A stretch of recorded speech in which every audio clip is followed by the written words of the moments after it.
Welcome to Washington Today on C-SPAN Radio for Wednesday, October 25th, 2023. The House of Representatives elects a new speaker, Mike Johnson, Republican from Louisiana. He gets all of the Republican votes cast. It ends 3 weeks of uncertainty where 3 other Republican speaker nominees failed to get the Republican support needed to be elected on the House floor. Speaker Johnson telling members of Congress he wants to restore people's faith in the House, saying there's a lot going on in our country, domestically and abroad, and we are ready to get to work again to solve those problems. The House Minority Leader Hakeem Jeffries, Democrat from New York, introduced the new speaker today, but in an earlier conversation with a think tank said that Mike Johnson has a very pleasant demeanor, but his voting record is as extreme as the most extreme members of his conference, with very few exceptions. We'll talk about the new speaker with Politico's congressional reporter, Katherine Tully-McManus. Also today, Australia's Prime Minister, Anthony Albanese, is in Washington, D.C. for a state visit, meeting with President Joe Biden in the White House Oval Office, and the two holding a joint news conference, both reaffirming the alliance between the U.S. and Australia and discussing the war between Israel and Hamas and the war between Russia and Ukraine, among other issues. The Senate Foreign Relations Committee votes 12-9 to send the nomination of Jack Lew to be U.S. Ambassador to Israel to the Senate floor. Senator Rand Paul, Republican from Kentucky, joining all Democrats in voting yes. And in the Senate Health Committee, a vote of 15-6 to approve the nomination of Dr. Monica Bertagnolli to be Director of the National Institutes of Health. The committee chair, Bernie Sanders, independent from Vermont, voted no. And we start with the speaker's race. This from Associated Press. Republicans eagerly elected Congressman Mike Johnson as House Speaker on Wednesday, elevating a deeply conservative but lesser-known leader to the seat of U.S. power and ending for now the political chaos in their majority.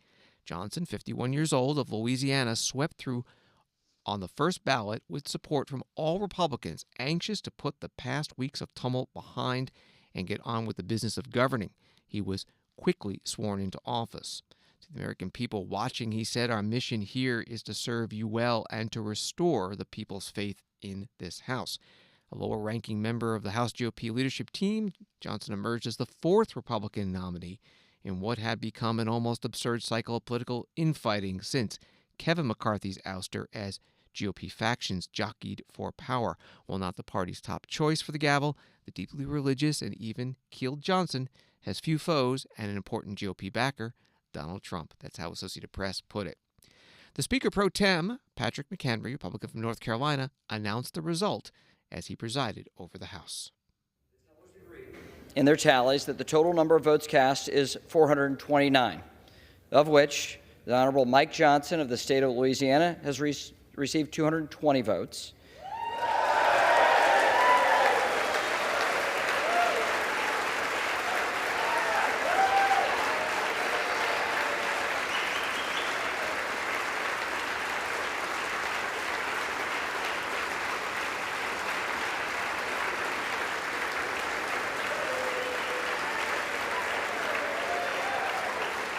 And the Honorable Hakeem Jeffries of the state of New York has received 209 votes.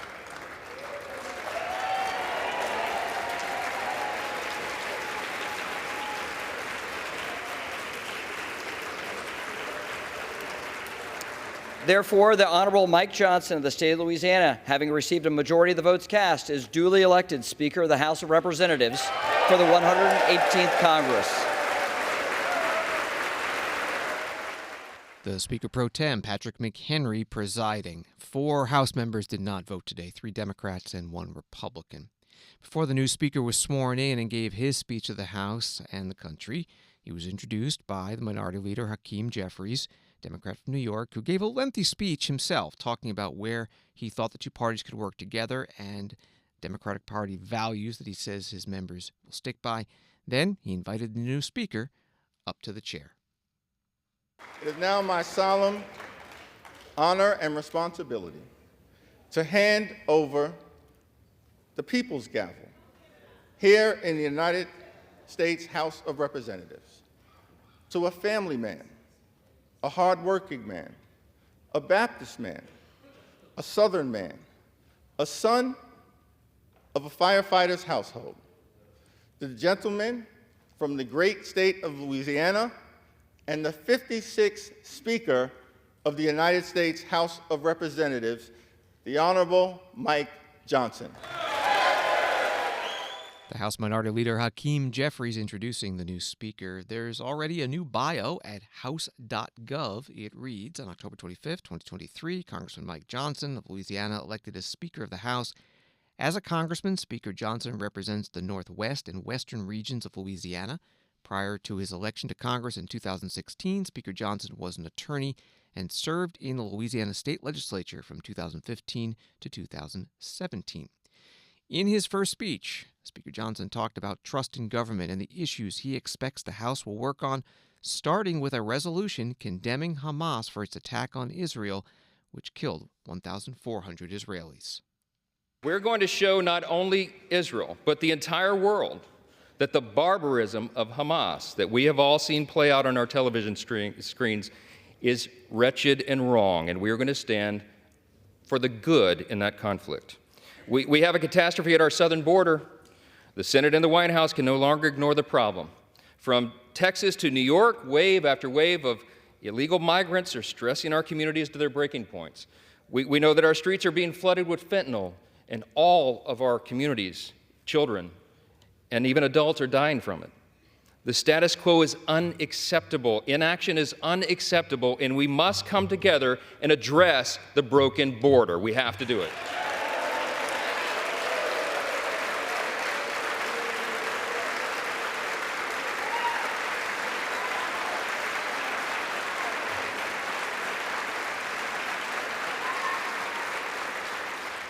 The skyrocketing cost of living is unsustainable, and Americans should not have to worry about how they're going to feed their family every week because they can't afford their groceries anymore.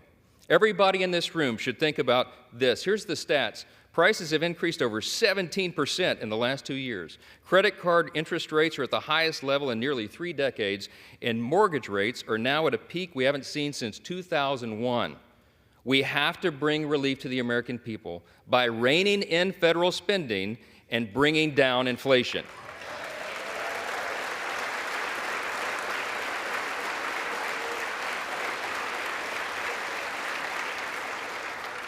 The greatest threat to our national security is our nation's debt.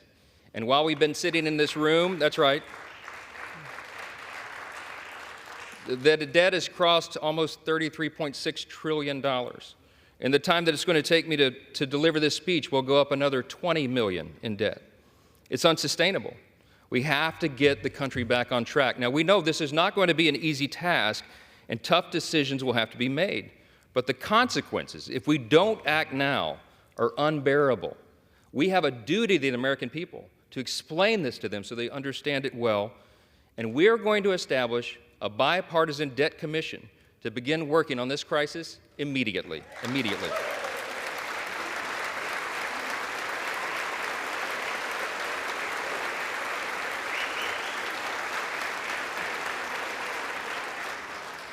We all know that we also live in a time of bitter partisanship. It was noted, and it's been on display here today. Right? When our people are losing their faith in government, when they're losing sight of the principles that made us the greatest nation in the history of the world, I think we got to be mindful of that. We're going to fight. We're going to fight vigorously over our core principles because they're at odds a lot of times now in this modern era. We have to sacrifice sometimes our preferences because that's what's necessary in a legislative body. But we will defend our core principles to the end. The new House Speaker, Mike Johnson, Republican from Louisiana, his first speech to the House chamber right before the official swearing in by the Dean of the House, Mike Rogers, Republican from Kentucky. President Biden with a written statement. Jill and I congratulate Speaker Johnson on his election.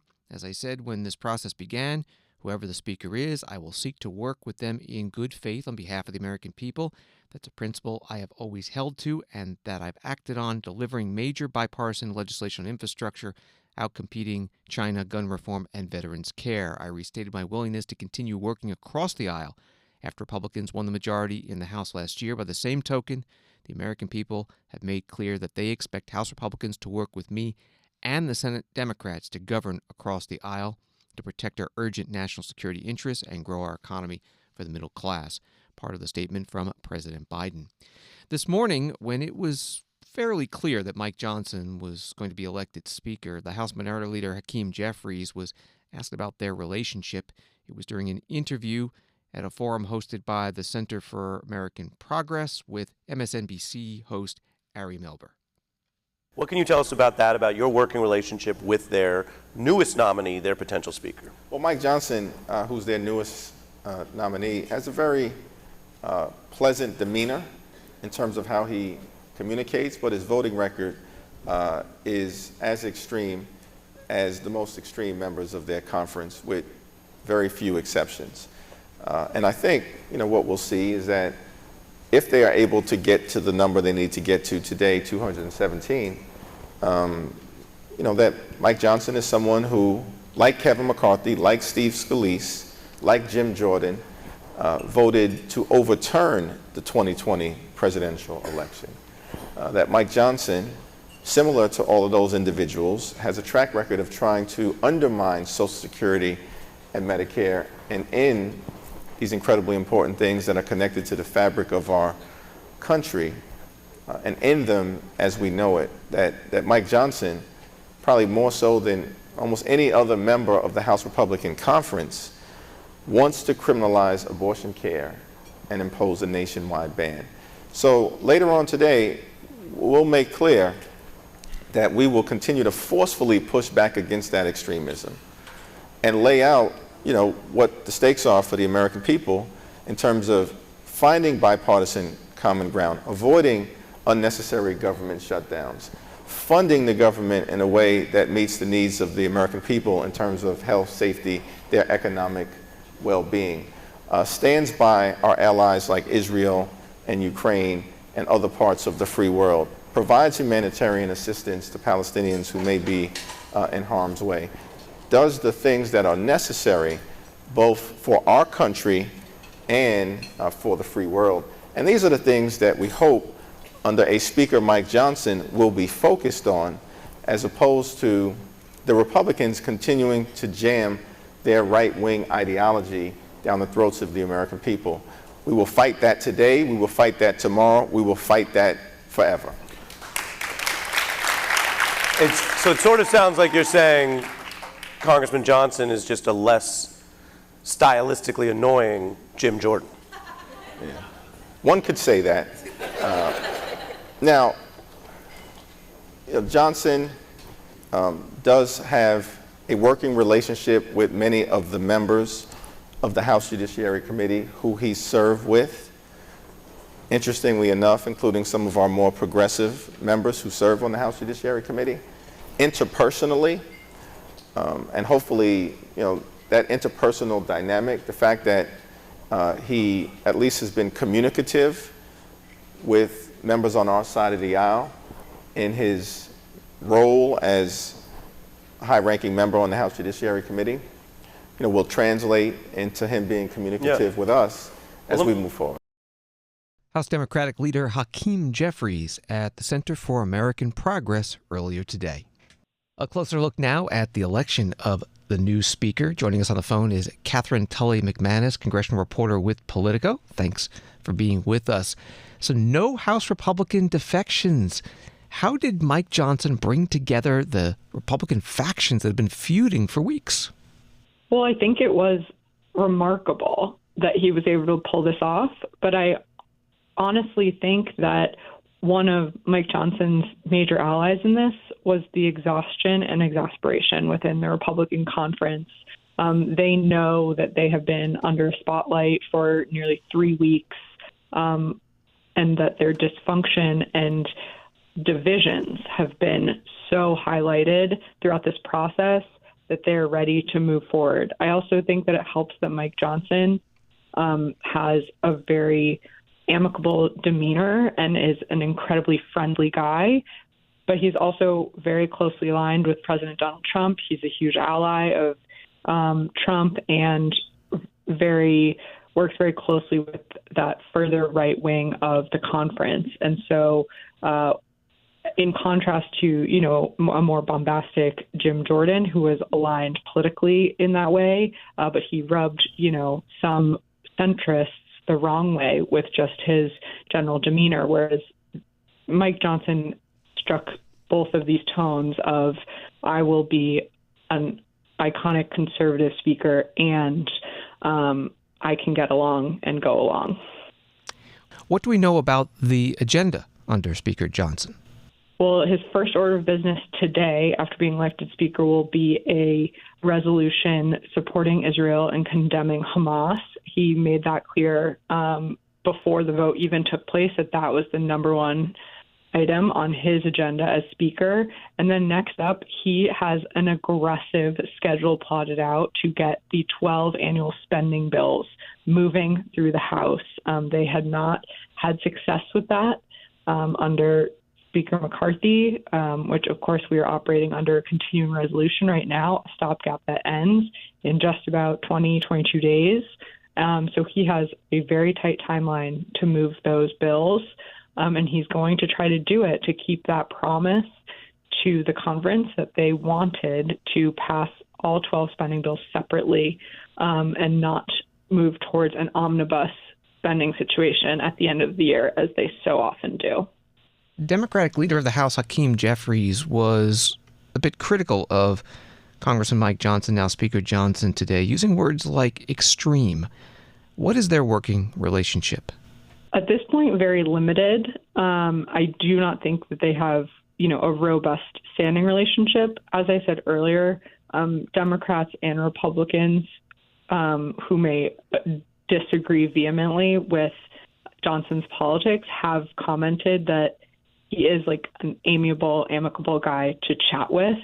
So I do think that we might see, some handshakes, some smiles between those two leaders, but their politics could not be further apart. And I think a huge challenge that Johnson has right now is, of course, working within his own divided conference, working across the aisle with Hakeem Jeffries and the Democrats, and frankly, senators were saying as recently as today, I'll have to look this guy up. I don't know him. And so to work across the chambers on things like funding the government, that will be a huge challenge for him in the coming days. We're talking with Katherine Tully-McManus, reporter with Politico. Speaker Johnson, in his first speech to the House, referenced his religious faith quite a few times. What role could this play in policy? Johnson's evangelical faith is central to his politics and his policy. In his 20 years as a constitutional lawyer, many of his clients were churches, pastors, religious groups who wanted to expand their role in public life. And I think that it is clear through, his vote against legalizing same-sex marriage, his preference for a national abortion ban, that his evangelical faith will be central to how he runs the House. But as discussed, he has a very narrow majority. And so that incorporating that into his leadership does run the risk of, do the frontline Republicans in New York, who really gave Republicans the majority in the last election, can they get behind some of those really conservative values that Johnson will be bringing into this leadership? And when the House Republicans have been meeting, has there been any discussion about changing House rules, specifically the motion to vacate, which was a big issue in having former Speaker McCarthy removed? Yes, that has been a big discussion. I will say that in recent days, the line that we have gotten from folks on that topic is, before we change that, we need a speaker. Before we can take the steps to move a resolution to change the rules of the House, we need someone wielding the gavel. And so that, I do think, will rear its head again. And I think those conversations are going to start in earnest soon, because what Republicans really, really do not want is a repeat of what just happened over the last 3 weeks. And back to January, when it took so long for Kevin McCarthy to be elected. If they were to have to go through that process again, I think that would be devastating for their leadership of the House and perception with the American people that they can get anything done. And a final question. You've been covering this for now 3 weeks. What vivid memory do you have that you'll be taking away from this coverage?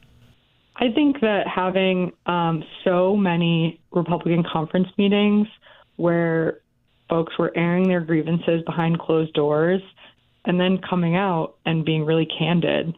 Last week when Jim Jordan could not get the votes he needed to become Speaker, former Speaker McCarthy came out and said, I do not know where we go from here. I do not know what the future of this, the Republican House is right now. And folks coming out of those meetings just being so frustrated and dejected. And then the pivot to last night where folks were coming out almost jubilant and confident in a way that we as reporters couldn't really believe. How can you even know that this guy's going to get the votes he needs on the floor when they'd failed so many times before? But that changed in a conference meeting last night. That's, I think, the dejection and then that pivot to jubilation will be something I remember. Katherine Tully-McManus, congressional reporter with Politico. Find stories at politico.com and on X, formerly Twitter, at @KTully-McManus. Thank you very much. Thank you. And the Senate Majority Leader Chuck Schumer, Democrat from New York, posting on X, formerly Twitter, I look forward to meeting with Speaker Johnson soon to discuss the path forward to avoid a shutdown. I'll convey that bipartisanship is the only way we can deliver results. The only way to avoid a shutdown, pass critical funding, deliver common sense investments is bipartisanship. Well, the Speaker, Mike Johnson, earlier this week laid out an expedited appropriations schedule he said would avoid a government shutdown, which could occur in 3 weeks, November 18th. He suggests another short-term continuing resolution known as a CR funding the government until either January 15th or April 15th of 2024 to give the House more time to advance all of its 12 regular appropriations bills.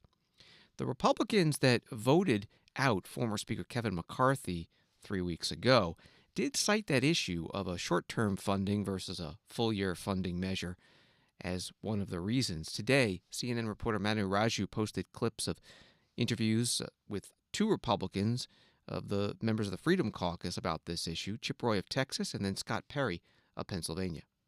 If he agrees to do what Kevin McCarthy did, will that be a problem? Well, we'll see what's going to happen over the next 3 weeks. We have an obligation right now to do our job, get appropriations bills moving. Obviously, we're on a shorter timeline, and we'll see. I mean, if a stopgap funding effort is needed for, a temporary mechanism, given the short timeline we have, I think that there'll probably be a significant amount of support in the conference for it. It's a different situation now. There was a trust factor with leadership last time that was using the CR to get to the omnibus, and it was pretty clear. Right? If you're using the CR to deal with the appropriations, the spending bills that you have to get passed, I think people will be forgiving of that. And as you know, we're kind of we're in overtime right now, right? So you don't blame the backup quarterback for the failures of the guy that just came out of the game. So you guys are going to give him some leeway on that? Yeah, Congressman Scott Perry of Pennsylvania, and before that, Chip Roy of Texas with reporters. Washington Post has a story that Congressman Matt Gaetz, Republican of Florida, who led the charge to oust Congressman Kevin McCarthy from the speakership, is taking a victory lap now that Mike Johnson is the new speaker. In an interview with Steve Bannon, a key ally of former President Donald Trump, Matt Gaetz said the swamp, meaning establishment Republicans, is on the run, and MAGA Republicans, those who align closer with Donald Trump, are ascending. That's all from the Washington Post, and they quote Matt Gaetz, "If you don't think that moving from Kevin McCarthy to MAGA Mike Johnson shows the ascendancy of this movement and where the power of the Republican Party truly lies, then you're not paying attention." Well, Donald Trump himself congratulated the new speaker. Donald Trump spoke to reporters in the lobby of a courthouse in New York City. He was there for the civil fraud trial that he and his company are facing. I just want to congratulate Mike Johnson. He will be a great Speaker of the House, and we were very happy to have helped. I've known him for a long time. He's a tremendous leader and a tremendous man. Comes from a wonderful place, Louisiana. He's going to make us all proud. So at this time yesterday, nobody was thinking of Mike, and then we put out the word, and now he's the Speaker of the House. So I want to just thank all of the supporters that I have, and I want to thank all of the supporters that Mike has. And again, he'll be a great speaker. I think you're going to be very proud of him. Thank you, everybody. Donald Trump, former president and 2024 Republican presidential candidate in New York City. He was at that courthouse where his civil fraud trial is taking place, and some news on that front. This from NBC.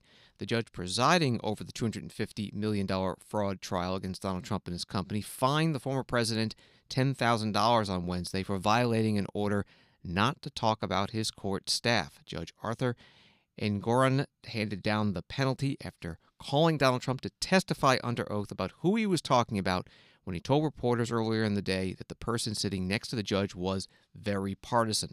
Donald Trump said he was referring to the witness testifying for the New York Attorney General's office, Michael Cohen. The judge asked if he'd previously referred to his law clerk as partisan, and Donald Trump said maybe he had referred to her as not fair because she's very biased. Judge Engoron said he found Trump's testimony not credible and fined him. That from NBC News. Australian national anthem playing on the White House South Lawn, along with a 21-gun salute, U.S. troops in formation. President Biden welcoming the Australian Prime Minister Anthony Albanese for a state visit that will include an Oval Office meeting, a joint news conference, and a state dinner. Topics today include the war between Israel and Hamas, supporting Ukraine's fight against Russian aggression, and relations with China. Also, U.S.-Australian cooperation on climate and energy, technology, R&D, space exploration, manufacturing, and mining of rare earth minerals. At the joint news conference, which was held in the White House Rose Garden, President Biden was asked about the Mideast conflict. Mr. Garrison, USA Today. Thank you, Mr. President and Prime Minister Albanese. Welcome to Washington. Mr. President, I want to ask about the conflict, the war in the Middle East.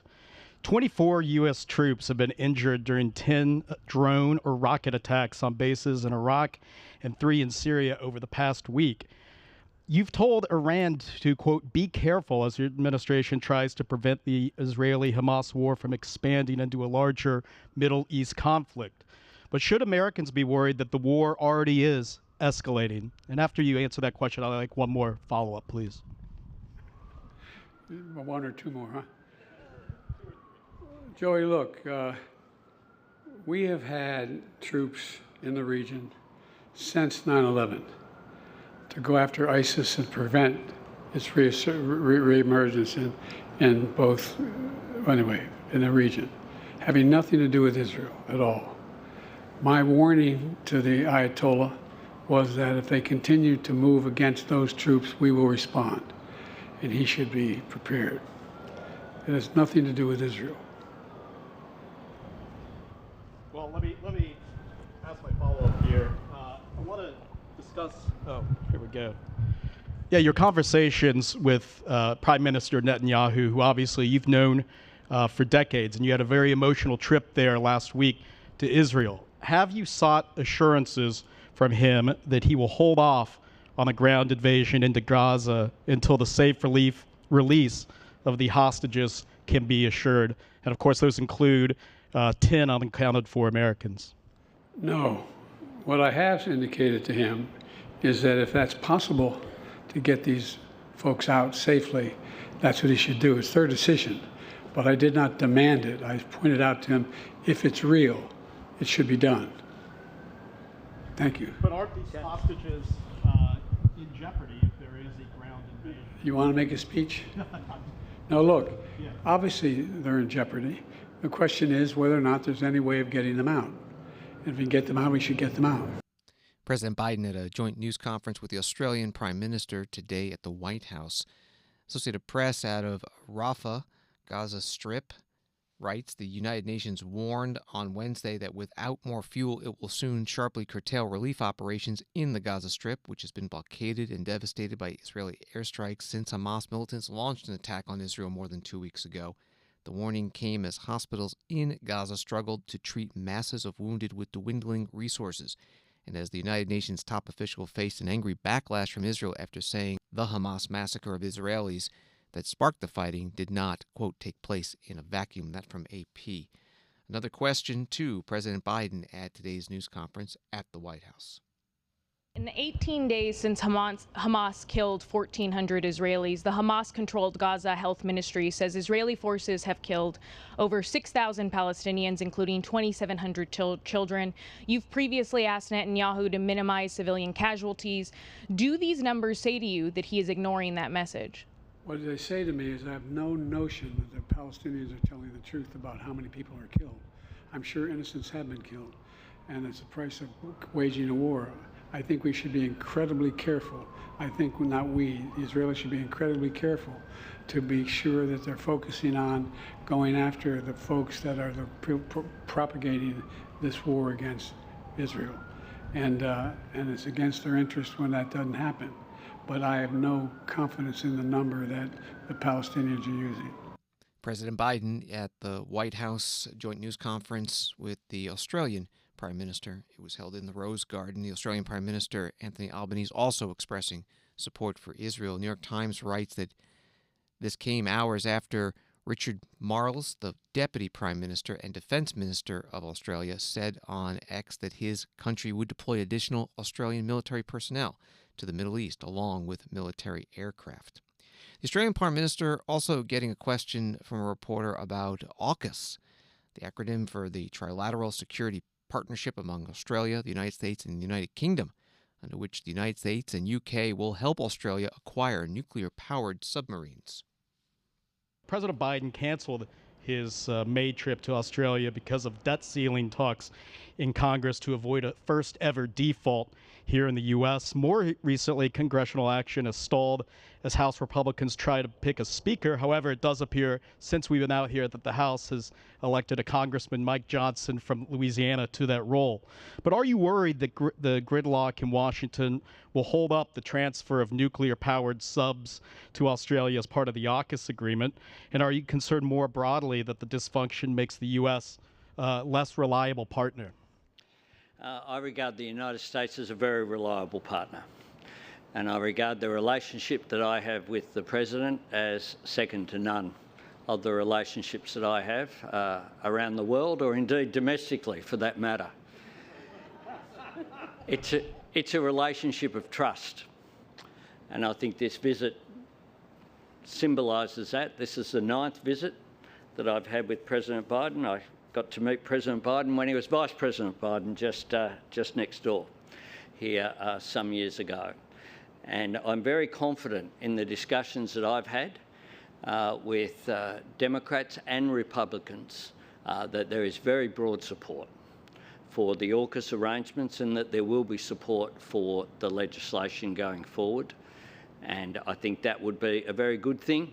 It is in the interests of Australia, but it's also in the interests of the United States. And everyone that I have spoken to, similarly in the United Kingdom, across the political spectrum, are all supportive of the AUKUS arrangements. The Australian Prime Minister, Anthony Albanese, standing beside President Biden in the White House Rose Garden, part of his state visit to the United States. Tonight, there's a state dinner for the Prime Minister and his partner. On the menu, farro and roasted beef salad, butternut squash soup, and sarsaparilla braised short ribs. And for dessert, hazelnut and chocolate mousse cake with creme fraiche ice cream. Washington Today continues in a moment. When citizens are truly informed, our republic thrives. Get informed straight from the source. On C-SPAN. Unfiltered, unbiased, word for word. From the nation's capital to wherever you are. Because the opinion that matters the most is your own. This is what democracy looks like. C-SPAN, powered by cable.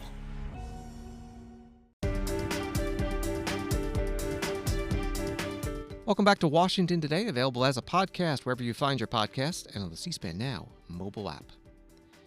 The U.S. Senate today passed an amendment that would ban federal mask mandates for 1 year. It was offered by Senator J.D. Vance, Republican from Ohio, and the vote was 59 to 38. The amendment was offered to the fiscal year 2024 spending package the Senate has been considering, covering the Departments of Veterans Affairs, Agriculture, Transportation, and Housing. Senator Vance spoke on the Senate floor before the vote, and you'll hear opposition from Senator Brian Schatz, Democrat from Hawaii. We are unfortunately in a world where COVID will be with us for the rest of our lives. That is not a good thing. It's not a thing to celebrate, but it is a thing to accept. What we do not have to accept, and what we do not have to make part of our lives, is the never-ending cycle of public health panic that greets the rise of a respiratory virus that there is very little we can do to stop or control. What we do not have to accept is airline passengers fighting amongst each other and fighting with flight attendants because the flight attendants are asked to enforce a mask mandate. What we do not have to accept is that we respond to a public health problem with panic and with fear. We know, of course, that the era of mask mandates caused a lot of problems. It caused problems for our kids. It caused developmental delays for school children. It caused a lot of rancor and a lot of division within our common American family. If people want to wear masks, of course, they should be able to. But if people don't want to wear masks on airplanes, on transit, they should have that option as well, and that's all that my amendment does.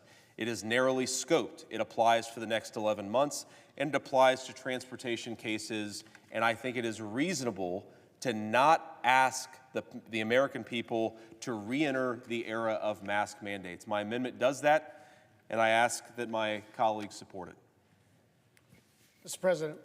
The Senator from Hawaii. Thank you, Mr. President. Just to point out, this amendment only applies to surface transportation, Amtrak and passenger rail in particular. I think it's counterproductive. I understand the point that the Senator from Ohio is making, but the problem right now, and look, I don't think President Biden or the head of Amtrak or Secretary Buttigieg or anyone else is at all planning to implement any kind of mask mandate in the foreseeable future. But you know, he said something that I agree with, which is that COVID is going to be with us for the foreseeable future, and there will be new variants.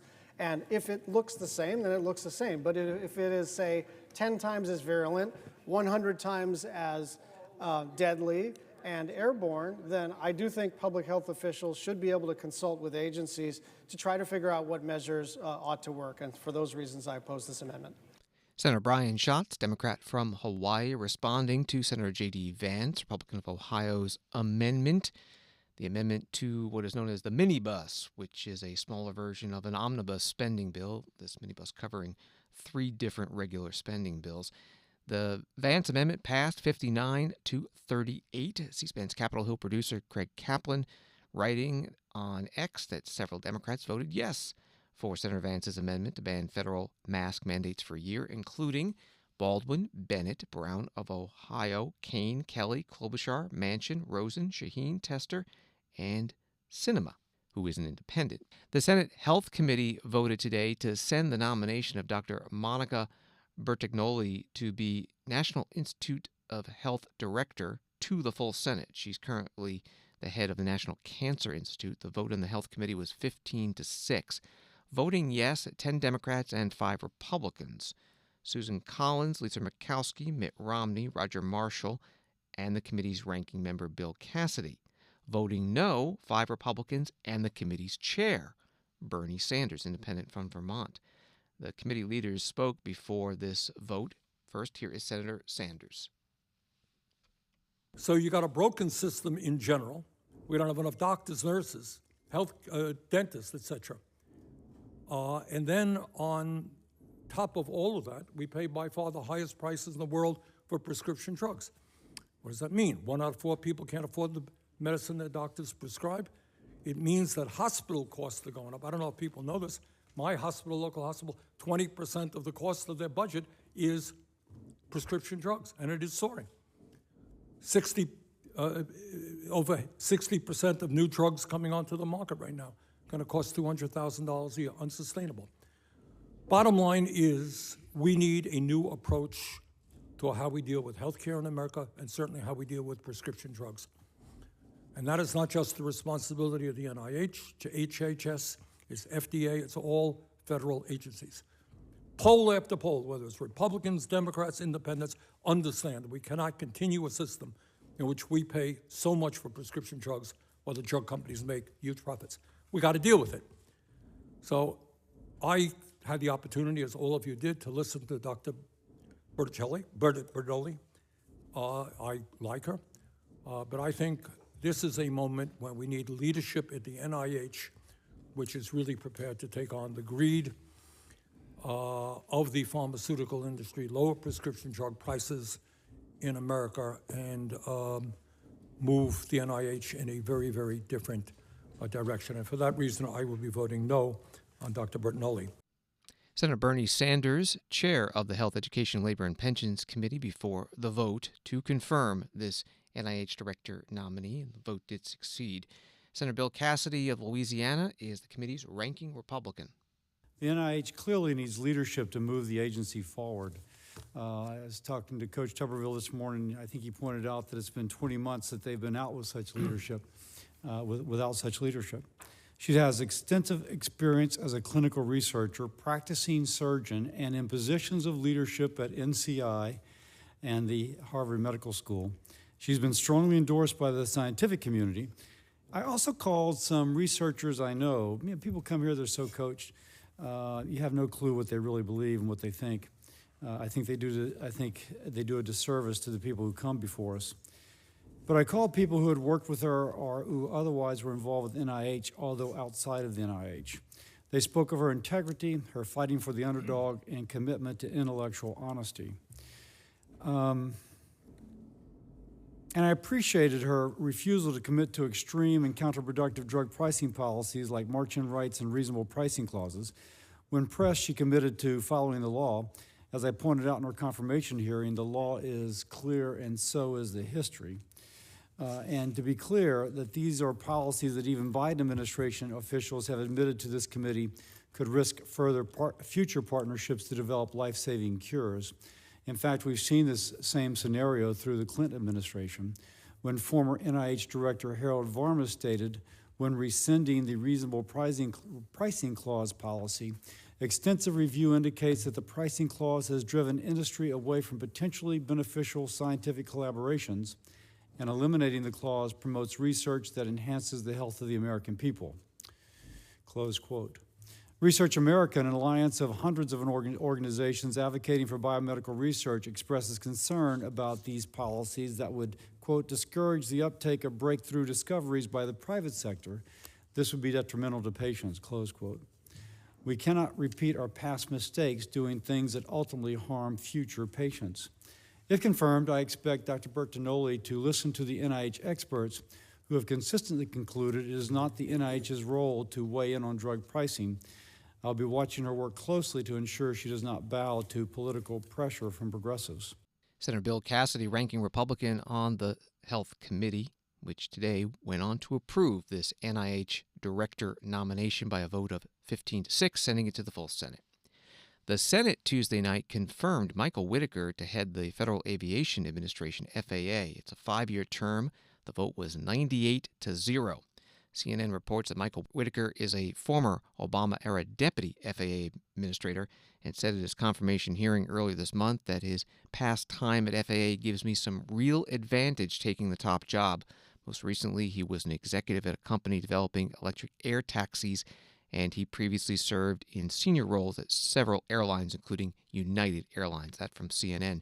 Before the vote on Tuesday, the chair of the Commerce, Science, and Transportation Committee, Maria Cantwell, Democrat from Washington State, spoke on the Senate floor. Last week, the Commerce Committee unanimously advanced Mr. Whitaker to the Senate floor, and this resounding bipartisan approval is in addition to the broad support that Mr. Whitaker has received from the private sector.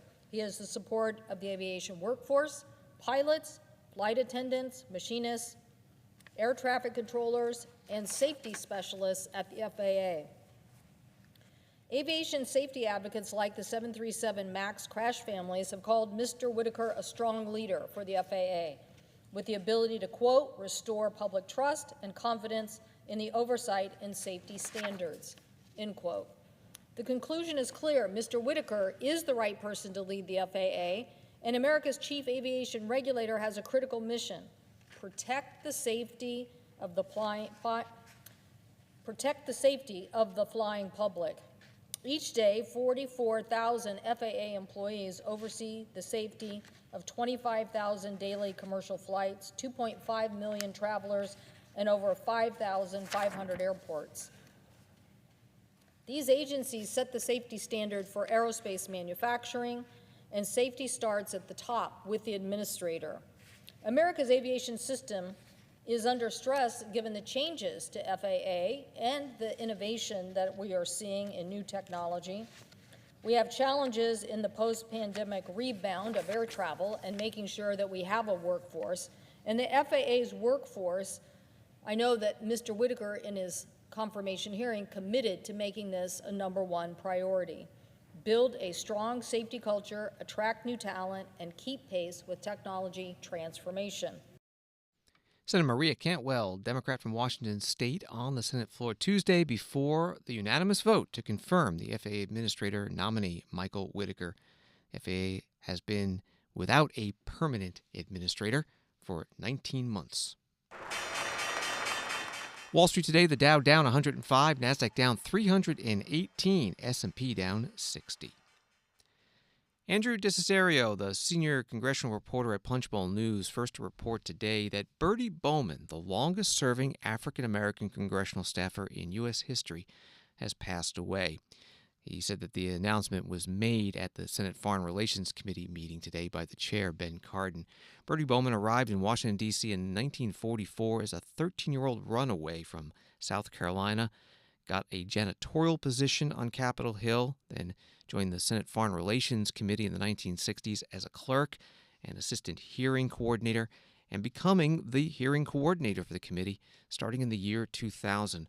Along the way, building friendships with a lot of major names in Washington: Lyndon Johnson, William Fulbright, Strom Thurmond, Bill Clinton among them. C-SPAN's Book TV interviewed Birdie Bowman in 2008 about his memoir, Step by Step, a memoir of hope, friendship, perseverance, and living the American dream. I've got a quote here from the former chairman, Senator Dick Lugar, a Republican of Indiana. And this is what he says, that no one controls a hearing room better than Birdie Bowman. Before we were required to have police presence in hearings, it was Birdie that took care of the protesters. Frankly, they cower far more quickly to Birdie than the police. Well, thanks, Senator Lugar, for that response. Well, you got to know how to treat people. You got to treat people the way you would like to be treated. And I always go out, look, you want to do your little thing, but just respect the next person who are trying to do things to. I said, Senator Lugar, Senator Hagel, they don't mind you protesting, but don't get up and disturb their hearing. You want one of you giving a speech for them to get up and shout your name and call your name and disrupt your hearing. It's a rule they have. You cannot disrupt the hearing. And somehow, all over the world, seems like Birdie Bowman is known. I don't know, because I've been here with kids who come here as interns, and they went back and became Assistant Secretary of State. So I kind of welcomed them to the committee and tell them I hope they enjoy the hearing and that we are trying to get things done to protect the United States. And they seem to respond to that pretty good. Birdie Bowman interviewed on C-SPAN 2's Book TV in 2008 about his memoir, Step by Step. He's believed to be the longest-serving African-American congressional staff member in U.S. history. He was hearing coordinator for the Senate Foreign Relations Committee starting in the year 2000. And it was announced this morning at that committee that he has passed away at the age of 92. Thanks for listening to Washington Today. Sign up for C-SPAN's evening newsletter word for word. It's free, and get the stories making headlines in Washington emailed to you every day. Subscribe at cspan.org/connect. Have a good night.